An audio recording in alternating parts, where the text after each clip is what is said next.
전라북도가 누리예산 3개월분에 한해 선집행하겠다고 밝혔습니다. 당장 급한 불을 끄겠다는 입장이지만 정부 예산 없이는 미봉책입니다. 전주시가 성매매업소 밀집 지역을 문화공간으로 조성하겠다고 발표했습니다. 예산 확보가 관건이고 관계기관과 협조도 필요합니다. 아파트 단지처럼 도로외 구역에서 발생하는 교통사고가 적지 않습니다. 도로외 지역은 단속의 사각지대다 보니 사고 예방 대책이 미흡합니다. 안녕하십니까. 전주 MBC 뉴스투데이입니다. 정동영 전 통일부 장관이 총선 승리와 정권 교체를 위해 국민의당에 전격 합류하기로 했습니다. 어젯밤 순창에서 안철수 대표와 만난 지 1시간 반 만에 내린 결정입니다. 이창익 기자가 보도합니다. 정동영 전 통일부 장관이 국민의당에 최종 합류하기로 결정했습니다. 순창에서 안철수 대표의 방문을 받은 정 전 장관은 만난 지 1시간 반 만에 4개항에 합의한 뒤 일사천리로 입당을 결정했습니다. 많은 사회 경제적 어려움을 겪고 있는 우리 국민들의 삶에 대해서 많은 얘기를 나눴습니다. 4개항은 한반도 평화를 위한 정권 교체, 이념을 떠난 민생 정치 구현, 양당 구도 기득권 해체, 총선 승리를 위한 백의종군입니다. 폭넓은 이념을 언급한 두 번째 항의 합리적 진보와 개혁적 보수의 결집이라는 표현은 최근 영입한 이상돈 교수와의 이념 논란을 염두에 둔 것으로 보입니다. 또 세 번째 항의 양당의 기득권 해체는 이번 총선에서의 상대를 명확히 했으며 더 민주화의 연대 역시 쉽지 않음을 예고했습니다. 지금은 대한민국 정치의 판을 바꿀 때입니다. 그 정치의 판을 바꾸는데 큰 역할을 하시리라고 생각합니다. 특히 정 전 장관은 총선 승리를 위해 백의종군한다고 밝혀 입당 후 어떤 역할을 맡을지에도 관심이 쏠리고 있습니다. 어젯밤 순창에서의 만남은 덕담으로 시작해 화기애애한 모습을 보였으며 최종 합의안 도출까지 일사천리로 진행돼 사전 입장이 충분히 조율됐을 가능성도 제기되고 있습니다. 한편 오늘 오전 11시 정동영 전 장관은 기자회견을 열고 향후 구체적인 계획을 밝힐 것으로 보입니다. MBC 뉴스 이창익입니다. 전라북도와 도의회가 어린이집 누리과정 운영비 47억 원을 긴급 지원하기로 했습니다. 그러나 지원이 한시적인 데다 도교육청의 입장 변화도 없어서 미봉책에 그칠 가능성이 큽니다. 박찬익 기자가 보도합니다. 송하진 도지사와 김영배 도의회 의장이 교육대란을 막겠다며 어린이집 누리과정 예산 일부를 지원하겠다고 밝혔습니다. 단기적으로라도 전국에서 유일하게 전북만 어떠한 대책도 서 있지 않은 상황으로 도가 편성한 지원액은 3월까지 석 달분 총 47억 원입니다. 누리과정 비용 29만 원 가운데 교육비 22만 원을 제외한 1인당 7만 원씩에 해당합니다. 이에 따라 도내 1,600여 어린이집의 교사들에게 임금이 차질 없이 지급되고 영유아 2만 2천 명의 교육도 당분간 안정화될 전망입니다. 그러나 도교육청은 보육대란의 책임은 전적으로 교육부에 있다며 입장에는 변화가 없음을 분명히 했습니다. 어린이집 누리예산은 국고 지원으로 해야 된다고 하는 입장에 변화가 없고요. 도에서 발표한 내용에 대해서는 특별히 언급하지 않겠습니다. 도가 편성한 47억 원은 아직 쓰지 않은 다른 일반 예산을 먼저 끌어쓰는 방법으로 교육청의 예산 지출을 전제로 한 것입니다. 다시 말해 한시적 지원책으로 도의 노력으로 일시적 혼란은 막았지만 근본적인 상황은 크게 달라지지 않을 전망입니다. MBC 뉴스 박찬혁입니다. 총선을 앞두고 새누리당과 더불어민주당 도당은 총선 기획단을 가동해 공약 개발에 나섰습니다.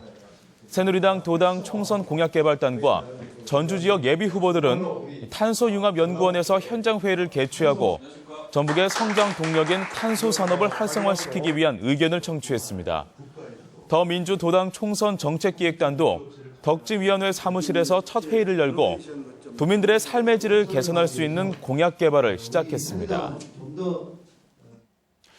전주시가 성매매 집결지 이른바 선호성동 선미촌을 문화공간으로 바꾸겠다고 발표했습니다.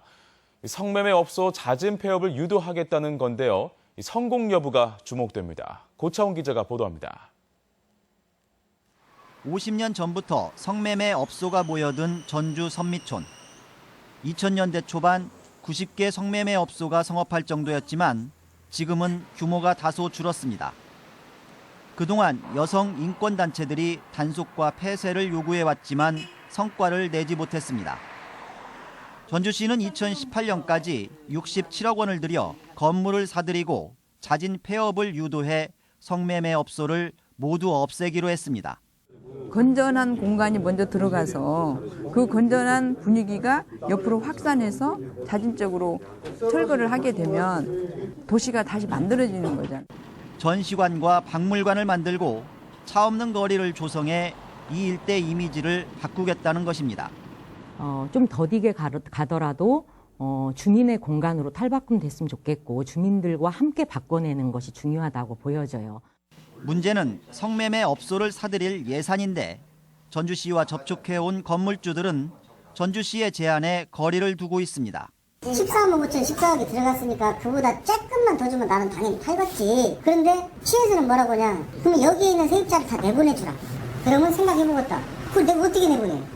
건물주와 실제 운영자가 다른 점도 폐업 협의를 어렵게 하는 요소입니다.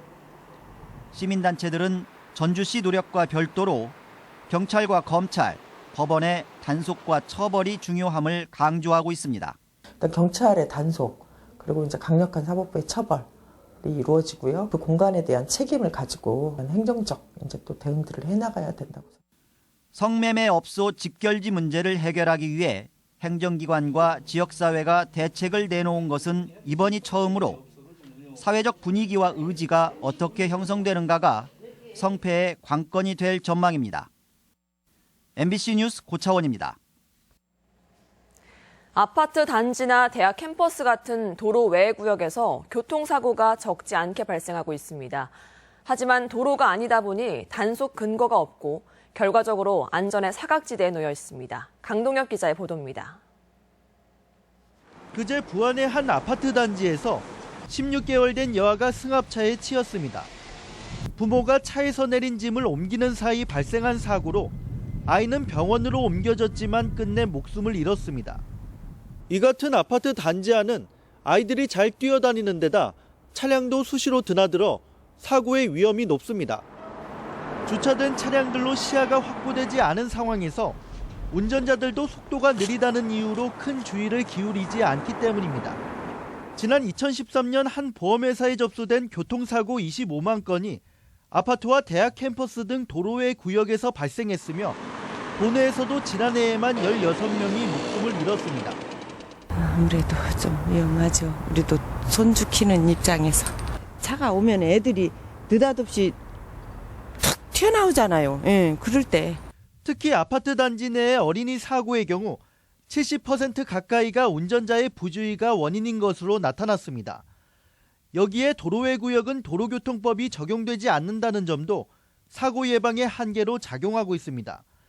음주운전 등 중과실 행위를 제외하면 단속이나 처벌할 근거가 없기 때문입니다. 주민의 그 중요한 생활권인 그 학교나 아파트도 안전을 담보할 수 있도록 법 개정이 시급하다고 보고요. 그 아파트 내에 그와 따른 그 안전시설 보장이 절실하게 요구된다. 도로외 구역이 안전의 사각지대로 방치되지 않도록 대책 마련이 필요합니다. MBC 뉴스 강동엽입니다.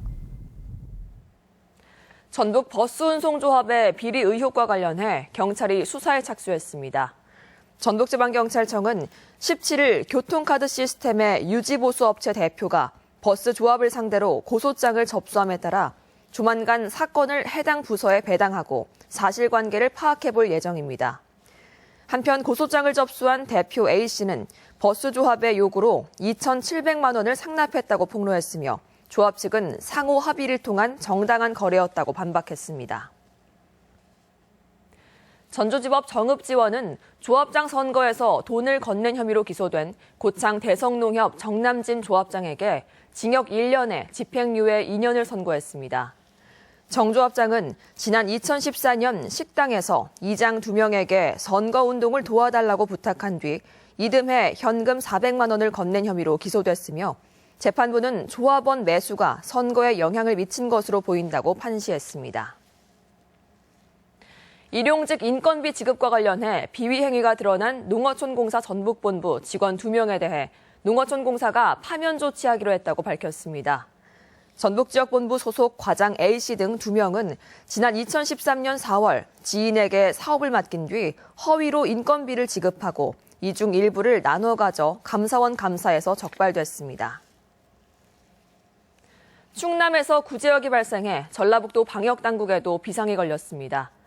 전라북도는 어제 충남 천안과 공주의 돼지공장에서 구제역 확진 판정이 나옴에 따라 익산, 왕궁 등 도내 인접 지역에 대한 예찰과 방역 활동에 나섰습니다. 또한 충남 발생농장과 도내 돼지농가의 연관성을 파악하는 한편 도내 도축장과 사료공장에 대한 소독을 강화하고 있습니다.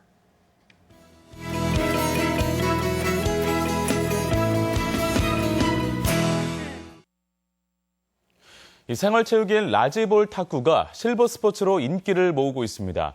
일반 탁구보다 더 큰 볼을 사용하는데요. 배우기는 쉽고 운동 효과는 더 높습니다. 건강과 레저 이경희 기자입니다. 올해 82살의 김영윤 할아버지는 탁구의 재미에 푹 빠졌습니다. 5년 전 난생 처음 잡은 라켓인데 요즘은 마치 직장에 출근하듯 체육관을 찾습니다. 직장에 나오는 같이 아침마다 나와요. 그러니까 하루라도 무슨 일이 있어서 특별해서 못 나오면은 진짜 서운하고 그래요. 김제의 72살 최병희 할머니도 일주일이면 3일 이상은 탁구를 즐깁니다. 동호회 활동을 하고 있는데 건강관리에 이만한 운동이 없다 싶습니다. 이건 전신 운동이기 때문에 온 몸에서 땀이 나잖아요. 그래서 노폐물이 빠지니까 건강으로 좋다. 나이도 있고 빠져들게 되는 이 운동은 다름 아닌 라지볼 탁구입니다. 일반 탁구와 다른 점은 볼이 노란색이면서 더 크고 가볍습니다. 라켓은 회전이 덜 걸리게 돌기가 있고 네트도 더 높아 랠리를 오래 할 수 있다는 특징이 있습니다. 지난 1988년 일본에서 생활체육으로 처음 보급됐는데 지금은 60살 이상 어르신들의 스포츠로 자리 잡고 있습니다. 순발력과 지구력, 균형감을 기르는 데 좋아 실버 스포츠로 손색이 없습니다. 라켓과 볼만 있으면 일반 탁구장에서도 즐길 수 있는데 아직 지도자도 전용 경기장도 부족합니다. 라지볼 지도자를 좀 보급해야 할 필요성이 있고요. 시군에서 라지볼을 장려할 수 있는 예산을 좀 뒷받침해 줬으면 좋겠습니다. 실내 스포츠라 사계절 즐길 수 있는 라지볼 탁구는 어린아이부터 온 가족 3대가 함께 할 수 있는 운동법으로 저변을 넓혀가고 있습니다. MBC 뉴스 이경입니다. 프로농구 전주 KCC 이지스가 15년 만에 창단 첫 정규리그 우승에 한 걸음 다가섰습니다. 전주 KCC는 어젯밤 전주체육관에서 치른 서울 SK와 마지막 홈 경기에서 90대 83으로 이겨 정규리그 11연승이자 울산 모비스를 제치고 단독 선두에 오르며 정규리그 우승까지 1승을 남기게 됐습니다. 전주 KCC는 오는 21일 안양 KGC 인삼공사와 마지막 경기를 남기고 있는데 이길 경우 창단 처음이자 15년 만에 정규리그 우승을 차지하게 됩니다. 정월 대보름을 앞두고 다양한 세시 풍속 행사가 도내 곳곳에서 열립니다. 오는 20일 오후 2시부터 임실군 강진면 필봉마을에서 제35회 필봉 정월 대보름 축제가 열려 묵은액을 털어내고 한 해 풍년을 기원합니다. 같은 날 저녁 7시엔 전주 통일광장에서 전북 달맞이 굿 보러 가세란 주제로 전북도립국악원의 특별 공연이 마련되며 21일엔 전주 역사박물관에서 불엄을 나눠줄 예정입니다. 자, 어제 날씨가 참 좋았는데요. 오늘 아침은 어떤지 전주 시내 상황 보겠습니다. 네, 백제대로 통일광장 쪽입니다. 어제보다는 조금 흐린 모습이죠. 미세먼지 농도는 오후 한때 나쁨 수준으로 돌아서겠습니다.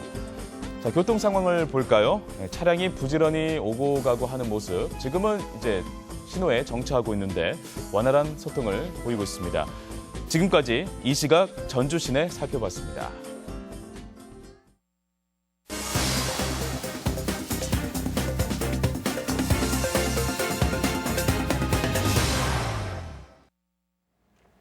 순창군이 건강장수연구소 일원을 치유와 힐링의 명소로 조성합니다.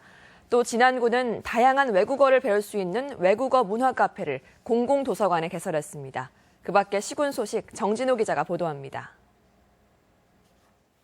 순창군이 건강장수연구소가 있는 인계면 쌍암리 일대를 건강과 장수 공간을 의미하는 쉴랜드라는 명칭으로 휴식과 관광이 결합된 힐링 명소를 조성합니다. 순창군은 올해부터 쉴워터 공간과 식생활 실습관 등을 순차적으로 설치하고 지역 농산물을 이용한 건강식단 체험과 노후 설계 교육 같은 교육 프로그램도 마련해 순창만의 대표 관광지로 만들어 나갈 계획입니다. 쉴랜드라는 휴식 공간으로 재탄생하는 만큼 치유가 필요한 사람들에게 진정한 마음의 휴식처가 될 수 있도록 자연 친화적으로 조성해 나갈 계획입니다. 진안군이 공공도서관 2층에 외국어 문화 카페를 마련하고 운영에 들어갑니다. 외국어 문화 카페는 진안 지역 아이들에게 다양한 외국어를 쉽게 접할 수 있는 기회를 제공하고 다문화 가정 아이들에게는 엄마의 모국어를 배울 수 있고 이해할 수 있는 소통의 장으로 꾸며졌습니다. 정부 제공과 각종 프로그램 운영을 위해 외국어 문화 카페를 도서관 2층에 개설하였습니다. 완주군이 고산 등 세 곳에서 운영하는 농기계 임대 사업소의 지난해 임대 실적이 전년도보다 3.8%가 늘어난 3,300여 건으로 농가들의 호응을 얻고 있습니다. 완주군은 올해 3례 농기계 임대 사업장을 준공하는 한편 다가오는 봄철 농번기에 농기계를 임대하는 농업인들이 불편을 겪지 않도록 준비를 철저히 할 계획입니다. 정읍시 농업기술센터가 전남 구례군 농업기술센터와 자생식물 분야의 발전을 위한 업무 협약을 맺었습니다. 두 기관은 자생식물 분야 발전에 필요한 기술과 정보를 교류하고 정읍의 자생화 전시회와 구례군의 아포화 대전 등 자생식물 관련 행사에도 적극 협력하기로 했습니다. MBC 뉴스 정진호입니다. 이어서 우리 지역 행사와 문화 소식입니다. 해방 이후 전북미술 70년 역사를 조망하는 전시회가 오늘부터 4월 10일까지 전북 도립미술관에서 열립니다. 군산 지역 음악 동호회인 은파 뮤직포유가 내일 은파 유원진의 카페에서 토요 음악회를 갖습니다. 익산 공공영상미디어센터가 오늘 다큐멘터리 춘희마기를 무료로 상영합니다. 조미진 작가의 자수전이 오늘까지 전주 한옥마을 내 향목갤러리에 마련됩니다. 당나무에 핀 꽃을 주제로 한 유광숙 그룹 전시회가 오는 22일까지 교동 아트 스튜디오에 열립니다. 우수 중소기업 홈리빙 농수산물 박람회가 오늘부터 사흘간 전주 화산체육관 특설 매장에서 열립니다. 정월 대보름맞이 달집 태우기 놀이가 모레 군산시 회현면 죽동마을 사오갯길 자락에서 펼쳐집니다. 전주 역사박물관은 모레 정월 대보름맞이 세시풍속 한마당 행사를 진행합니다. 2016 한국실업정구 연맹전이 내일부터 닷새간 순창 실내정구장에서 치러집니다. 호원대학교가 일과 학습을 함께 병행할 수 있는 성인 학습자를 위한 교육 시스템을 마련하고 내일 오리엔테이션을 진행합니다.